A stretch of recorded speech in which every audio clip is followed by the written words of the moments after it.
يا أيها الذين آمنوا أطيعوا الله وأطيعوا الرسول وأولي الأمر منكم فإن تنازعتم في شيء فردوه إلى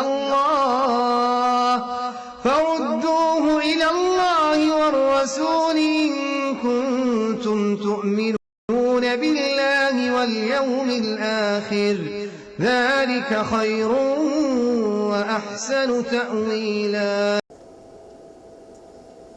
نحمده ونصلي على رسوله الكريم.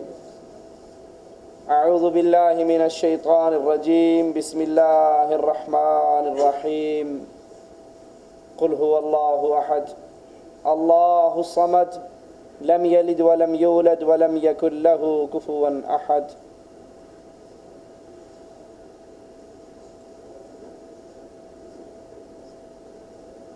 مسلمان اس وقت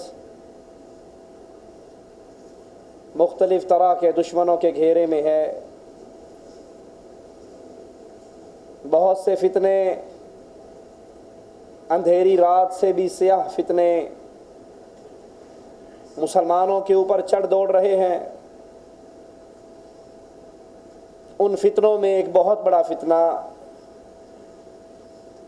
جنہوں نے ہمارے گھروں کو برباد کیا، ہمارے عقیدوں کو برباد کیا، ہمارے مال اور ہماری عزتوں کو بھی برباد کیا، یہ فتنہ نجومیوں کا فتنہ ہے. گلی گلی پہ، شہر شہر میں علم نجوم کے دعوے دار، دست شناسی کے دعوے دار، ستاروں کے علم سے اپنا تعلق جوڑنے والے کہیں غیب کی خبریں بتاتے ہیں، کہیں اطلاعات دیتے ہیں، اور حقیقت میں یہ شیطان کے کارندے ہیں جو مسلمانوں کی عقیدے کو بگاڑ رہے، ان کے معاشرے کو برباد کر رہے. آئیے ذرا علم نجوم کے متعلق کچھ معلومات حاصل کرتے ہیں. شیخ الاسلام ابن تیمیہ رحمۃ اللہ علیہ فرماتے ہیں احوال فلکیہ کے ذریعے زمین پہ ہونے والے کاموں کا استدلال کرنا علم نجوم کہلاتا ہے. ستاروں کا علم آپ نے اکثر دیکھا ہوگا، انڈیا کا تو ہمیں علم نہیں، پاکستان کے سنڈے میگزین کو ہم نے اکثر اٹھا کر دیکھا ہے. اس میں اشتہارات چھپتے ہیں، آپ کا یہ ہفتہ کیسے گزرے گا، آپ کے معاملات کیسے رہیں گے، اس ہفتے کے اندر کیا کیا فائدہ ہوگا، کیا کیا نقصان ہوگا. یہ ساری چیزیں حاصل کہاں سے کرتے ہیں؟ ان نجومیوں کے دعوے کے مطابق ہم ستاروں سے یہ علم حاصل کرتے ہیں، اور اس علم سے شریعت منع کرتی ہے. یہ علم حقیقت میں علم غیب کا دعویٰ ہے. غیب کی باتیں، چھپی ہوئی باتیں یہ بتاتے ہیں. ہواؤں کا چلنا، بارش کا برسنا، قیمتوں کا بڑھنا چڑھنا، سفر کا اچھا برا ہونا، رشتوں کا بھلا برا ہونا، ان تمام باتوں کے اندر کچے عقیدے کے مسلمان، بے علم مسلمان جو شریعت سے دور، اللہ کی وحدانیت، عقیدہ توحید میں پختگی سے دور، وہ ہر مسئلے کے اندر، اور اب تو باقاعدہ طور پر ٹیلی ویژن پر ایسے چینل موجود ہیں، ایسے چینل کام کر رہے ہیں جن کو ٹیلی فون کیا جاتا ہے، وہ انسان کی ماں کا نام پوچھتے ہیں شیاطین کے ذریعے، اس کے معاملات کی کوئی سچی جھوٹی خبریں دیتے ہیں، اور ان کا دعویٰ یہی ہوتا ہے کہ ہمارا تعلق علم نجوم سے ہے، ہم ستاروں سے یہ علم حاصل کرتے ہیں.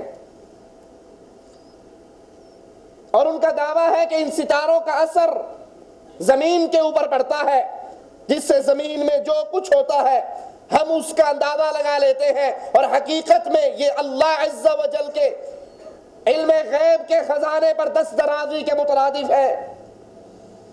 ستاروں کا علم 3 طرح کا ہے. ایک علم جس پر پوری امت کا اجماع ہے کہ یہ علم حاصل کرنا کفر ہے. اس کا عالم کافر ہے، اس علم سے مراد یہ عقیدہ رکھنا کہ اس دنیا میں جو کچھ ہو رہا ہے یہ سب ستاروں اور روحانیات کی تاثیر کا مرکب ہے، یہ کہ یہ ستارے زمینی نظام کے کنٹرولر ہیں، کسی کا ستارہ فلاں برج سے ملتا ہے، کسی کا فلاں برج سے۔ اب جو کچھ ہوتا ہے آپ نے اکثر سنا ہوگا، اجی کیا بتائیں آج کل اس کا ستارہ گردش میں ہے، اس کے دن بڑے پتلے ہیں، حالات بڑے خراب ہیں، کیوں بھائی کیا ہوا؟ اجی اس کا ستارہ گردش میں ہے۔ انسانوں کی قسمتوں کا تعلق اللہ عز و جل سے توڑ کر یہ علم نجوم کے دعوے دار بد عقیدہ انسان ستاروں کے ساتھ لگا دیتے ہیں، ستارہ گردش میں ہے، حالات خراب ہے، اجی آج کل اس کا ستارہ تو بڑی اونچی پرواز پہ ہے، مال میں کھیل رہا ہے، ڈالروں میں کھیل رہا ہے۔ یہ عقیدہ بالاجماع کفر ہے، اور یہ عقیدہ یہ ان بے دین نجومیوں کا عقیدہ ہے جن کی طرف ابراہیم علیہ السلام کو بھیجا گیا۔ یہ نجومی جس قوم کی طرف ابراہیم علیہ السلام آئے وہ سورج کی عبادت کرتے تھے، ستاروں کی پوجا کرتے تھے، چاند کی پوجا کرتے تھے، ان کے سامنے سجدہ ریز ہوتے تھے، ان کے لیے خاص تسبیحات کہتے، ان سے وہ دعائیں مانگتے جو دعائیں صرف ایک اللہ عز و جل سے مانگی جا سکتی ہیں۔